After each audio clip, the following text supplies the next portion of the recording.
Hey there, safety folks. Welcome back to Key Safety Talks. You ever just walk into a workplace and you just get that feeling like, something's not quite right here, like almost a sixth sense for danger?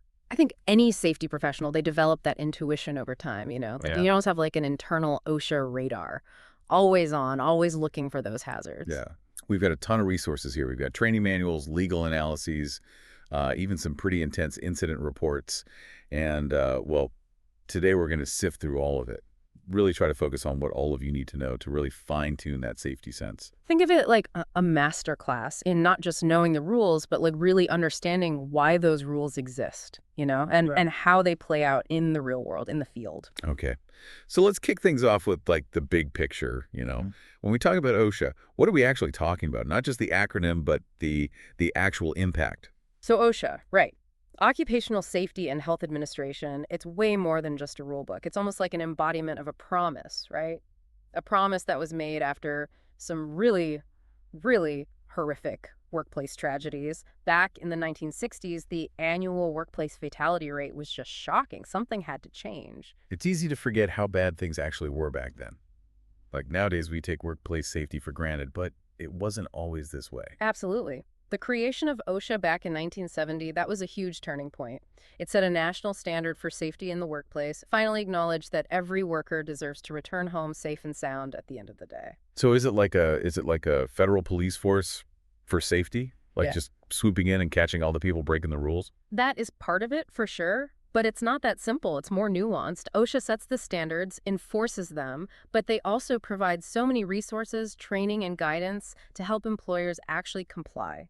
It's not just about punishment, it's more about preventing those incidents from happening in the first place. Now, from what I've been seeing in all these resources, OSHA's reach is pretty massive. So who exactly do all these regulations apply to? Okay, so OSHA's jurisdiction, mainly it covers private sector employers with one or more employees. So we're talking businesses, corporations, nonprofits, pretty much any private entity that's doing business. So millions of workplaces, right? Right. Across all 50 states and all U.S. territories. That's a huge responsibility. It is, but there are some exceptions. So public sector employees, those working for, federal, state, or local governments, they don't fall directly under OSHA. They usually have separate state or agency-specific regulations. Interesting, okay. And what about self-employed people or those working on family farms? Generally, those groups were also excluded from OSHA coverage, although certain agricultural activities might still have specific safety It was regulations. like it's like this very elaborate web of coverage, specific rules for different types of work. It makes you wonder how they keep track of it all. Well, OSHA has a really structured system of standards. You can almost think of it as this giant safety library.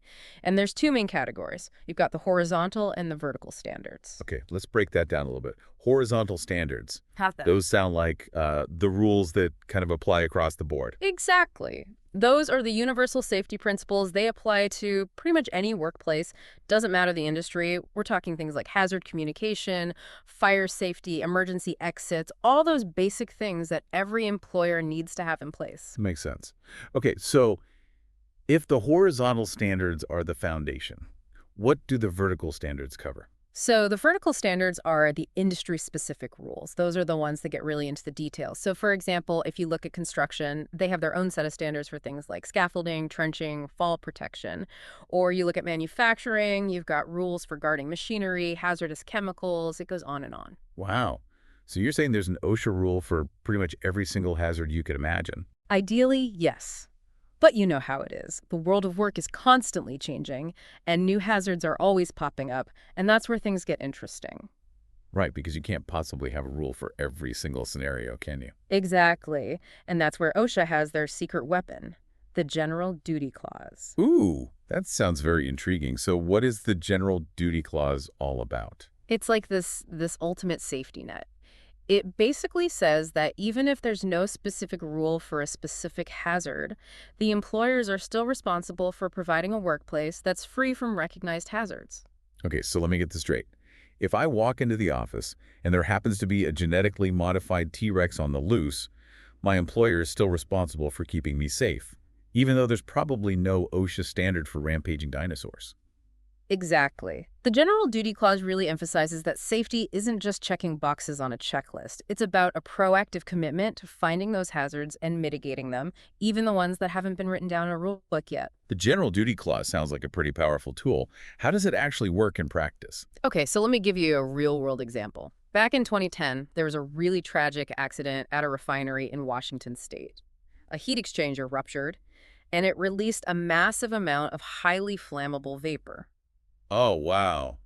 That sounds terrifying. What happened? So this vapor, it ignited and caused this huge explosion and fire that killed 7 workers.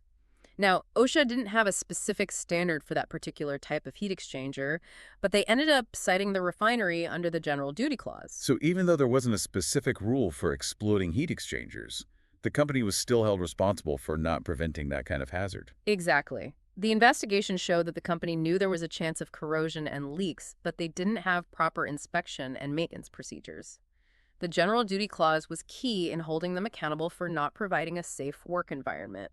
That's a powerful reminder that safety goes beyond just following a checklist. It's about thinking ahead, assessing the risks, and committing to protecting workers even when there's no specific rule that says you have to. 100%. And that message, it echoes through all of OSHA's standards and all their enforcement actions.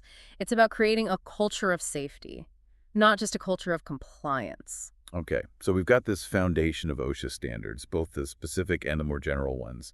But what does this mean for employers on a day-to-day basis? What are their main responsibilities? It's definitely more than just putting up a poster in the break room and calling it a day.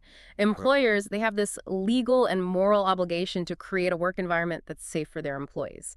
And this means conducting hazard assessments, providing the right safety training, maintaining records, and just overall creating a culture where everybody prioritizes safety.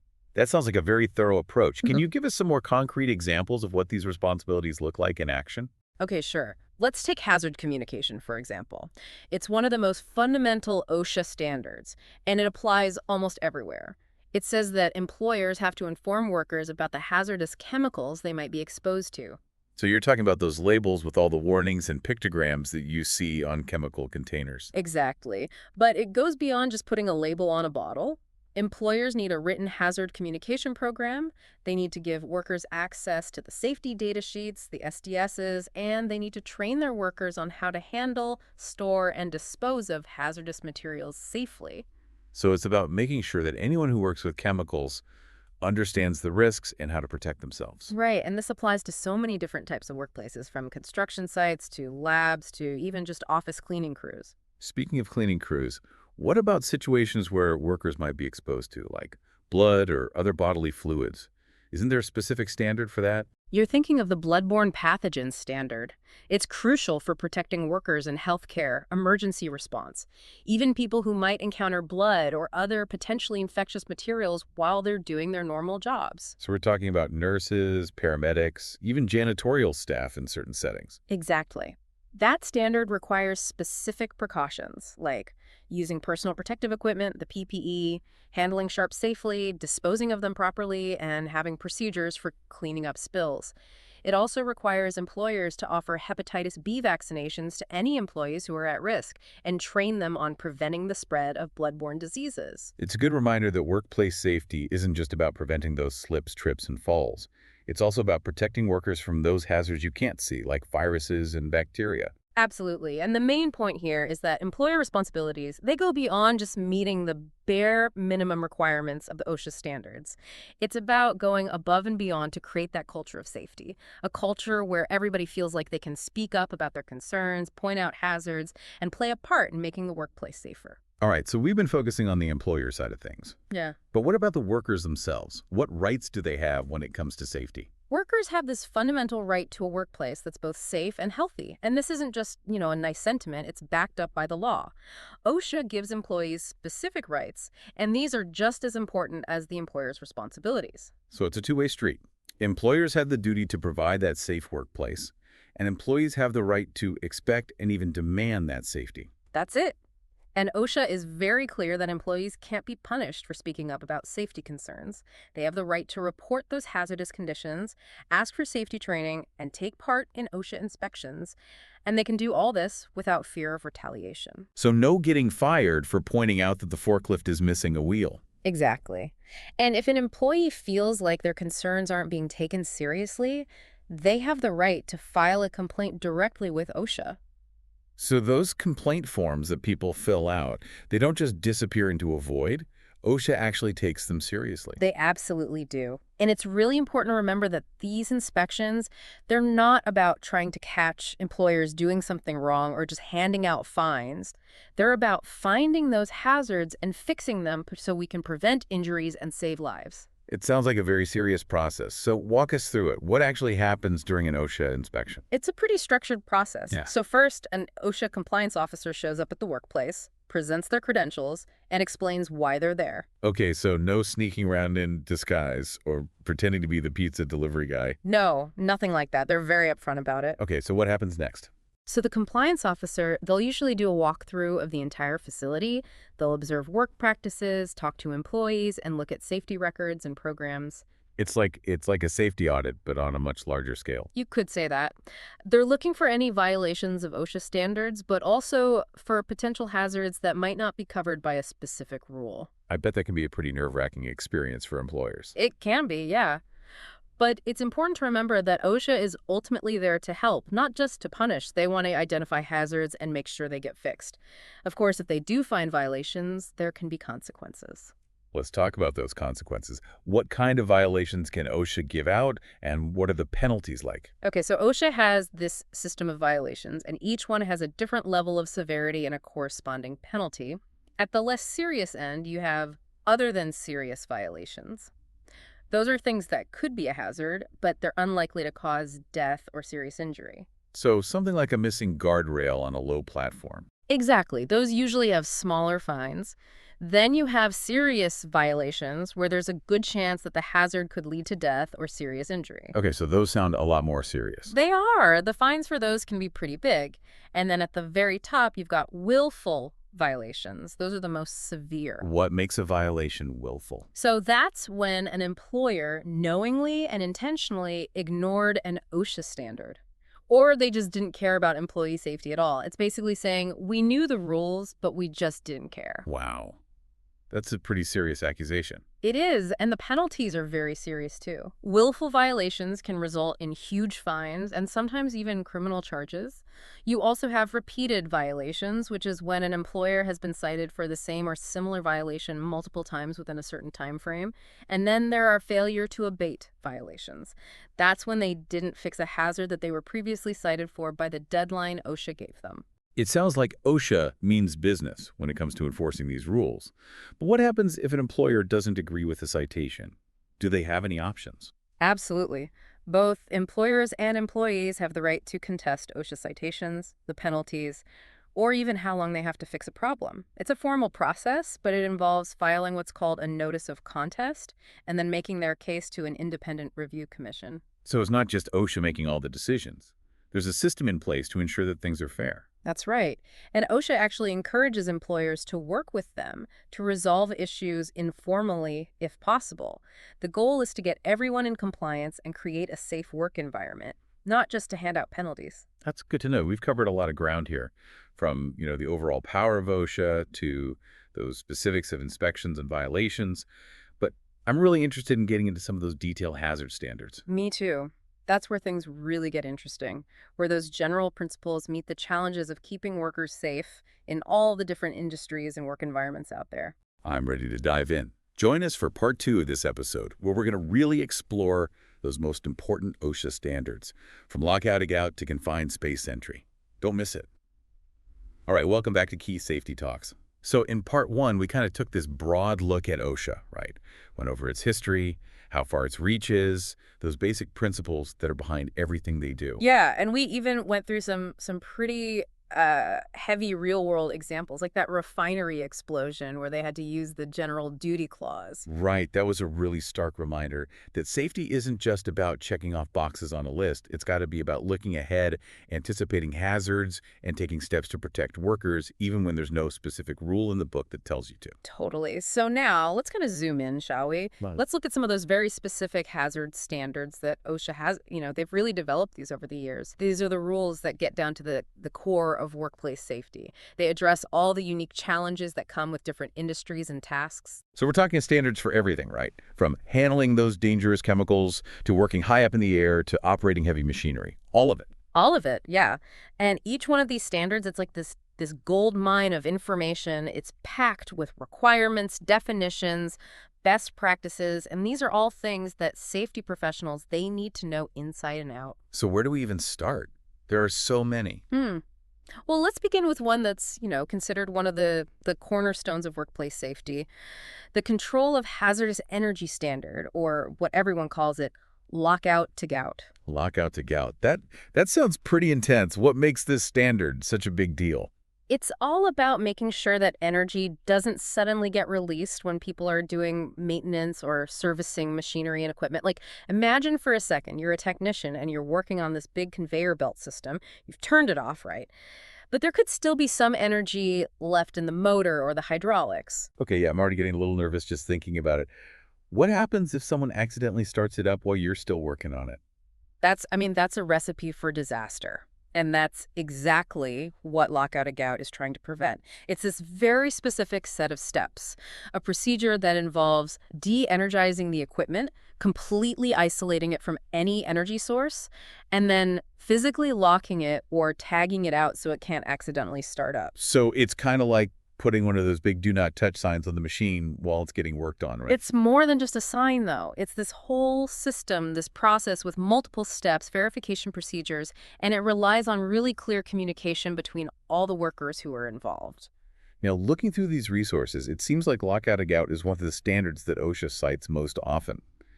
Any idea why that is? I think it's often because employers, sometimes they underestimate how complex this standard is, or they just don't use it consistently. Maybe they skip steps, use the wrong lockout devices, or they don't train their employees properly. And those shortcuts, they can have some pretty awful consequences. Definitely. There was this one really tragic case. It involved a mechanic who was working on a hydraulic press.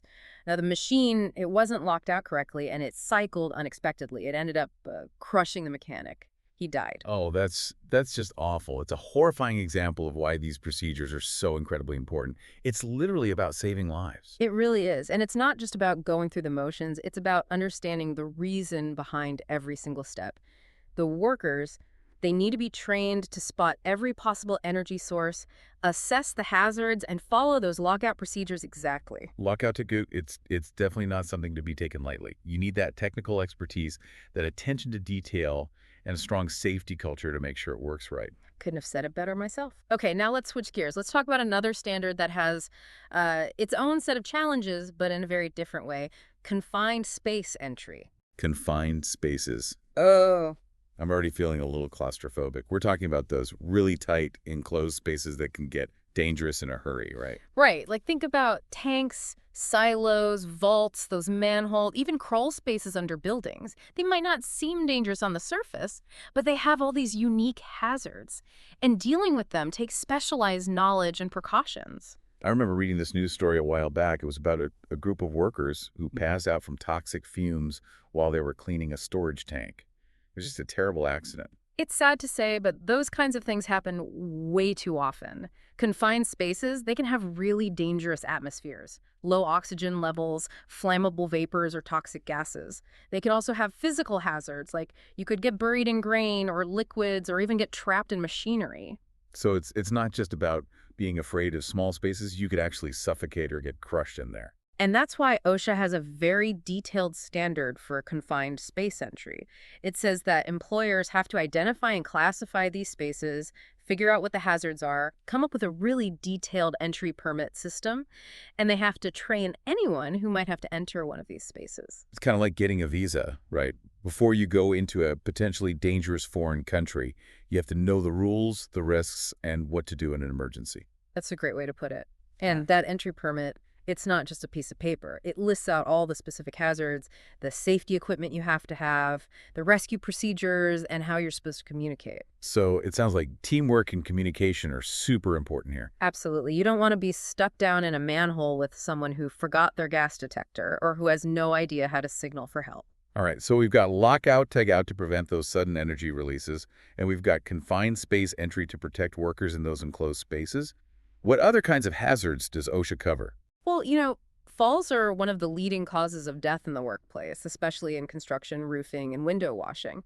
So naturally, OSHA has this very detailed fall protection standard. Oh man, I'm getting a little dizzy just thinking about working up that high. Yeah. What are some of the main things in that standard?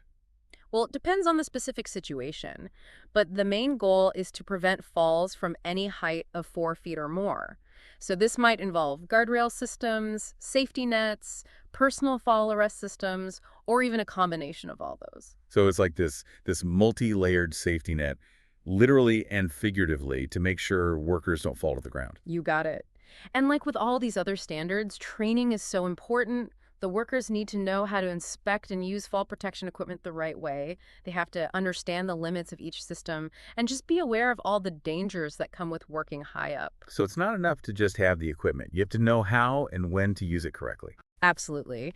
And this leads us to another very important standard that often goes hand in hand with fall protection: personal protective equipment, or PPE. PPE. This is the one everyone knows, right? Hard hats, safety glasses, gloves, steel-toed boots, the classic safety gear. That's it. But the PPE standard, it goes deeper than just handing out the equipment. Employers, they're required to do a hazard assessment to figure out what specific PPE is needed for each task. So you're saying I wouldn't wear the same PPE for welding as I would for handling chemicals or working somewhere really loud. Exactly. It's not a one-size-fits-all thing. The employers have to make sure that the PPE fits right, that it's in good condition, and that workers know how to use it correctly. So it's like having the right tools for the job, but also knowing how to use those tools safely and effectively. Couldn't have said it better. Yeah. And that, of course, is where training comes back in. Workers need to understand what PPE can and can't do. They have to know how to check it for damage and be able to wear and adjust it properly. Wow, we've covered a lot of standards already, but there's still so many more. We've barely scratched the surface. Come back for part 3, where we're going to dive into some of the more specialized standards, like hazard communication, bloodborne pathogens, and respiratory protection. We'll also look at some best practices and resources for staying up to date on OSHA regulations, because they're always changing. Don't miss it. All right, welcome back to Key Safety Talks. So far, we've really been exploring the world of OSHA, right? We talked about the history, how it all works, and even got into some specific standards like lockout, tagout, and confined space entry. Yeah, we've seen how those standards, they actually play out in real workplaces. And unfortunately, sometimes when they're not followed, it can lead to some real tragedies. Right. Those stories, those cases, they really drive home the point that safety is so much more than just checking off boxes on a form or blindly following a set of rules. It's got to be about understanding why those rules exist and making safety a part of the culture, where it's actually valued and everyone's on board. And a big part of creating that kind of culture is transparency and accountability. You're talking about those record-keeping rules that OSHA has, right? It's not just paperwork for the sake of paperwork. It's about using data to see what's going on, track progress, and make workplaces safer overall. Exactly. OSHA requires employers to keep these detailed records of any injuries and illnesses that happen on the job. These records, they help us get a clear picture of what's happening out there. Where are the hazards, what kinds of incidents are popping up, all that. It's like having a security system, but instead of cameras, we're using data points to see where we need to focus our attention. I like that analogy. OSHA has specific forms, like the OSHA 300 log. That's where employers record all the details about injuries and illnesses. And these logs, they got to be accessible to the employees.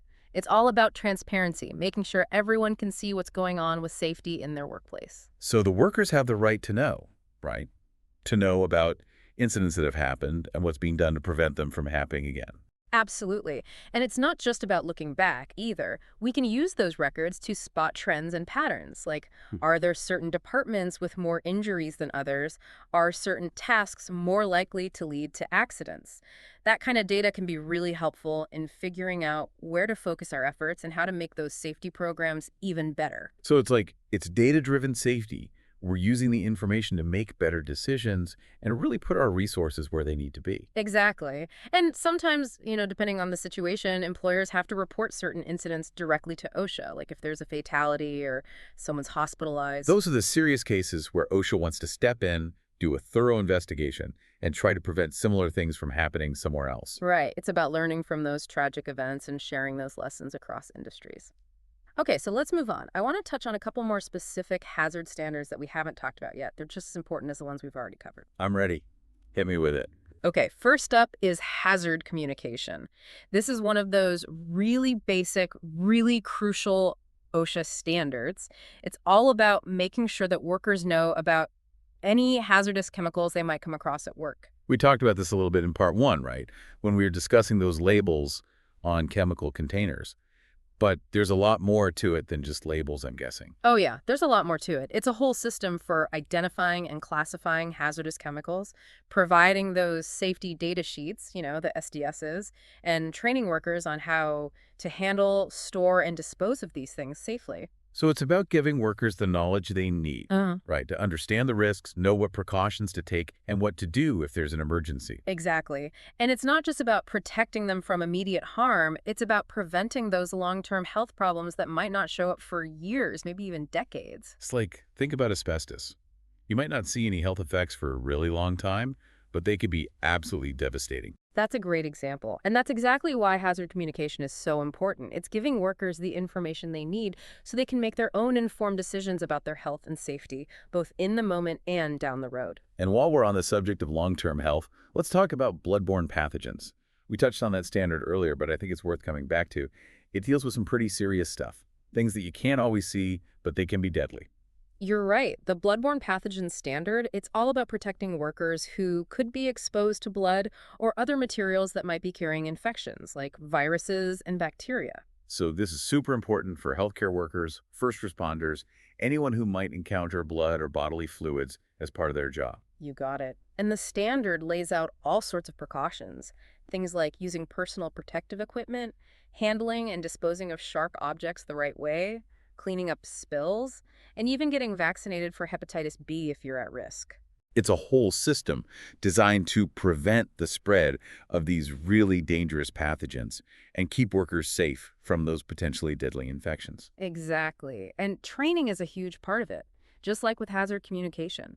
Workers have to understand how these things spread, the risks involved, and how to protect themselves and others. Well, we've covered a ton of ground here. We started with the big picture of OSHA, and we've really gone deep into those specific hazard standards and record-keeping requirements. It's been a good overview. We've talked about why the rules are there, what happens when they're not followed, and how crucial safety professionals are in building a culture of safety in every workplace. I think our listeners have gotten a lot out of this. They're probably feeling a lot more informed and ready to be safety advocates in their own workplaces. I hope so.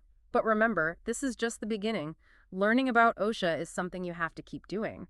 The regulations change, new hazards pop up, and those best practices, they're always evolving. It's like an ongoing safety adventure, right? Yeah, you could say that. So what are some ways that safety professionals can keep up with all these changes and keep their knowledge sharp? That's a good question.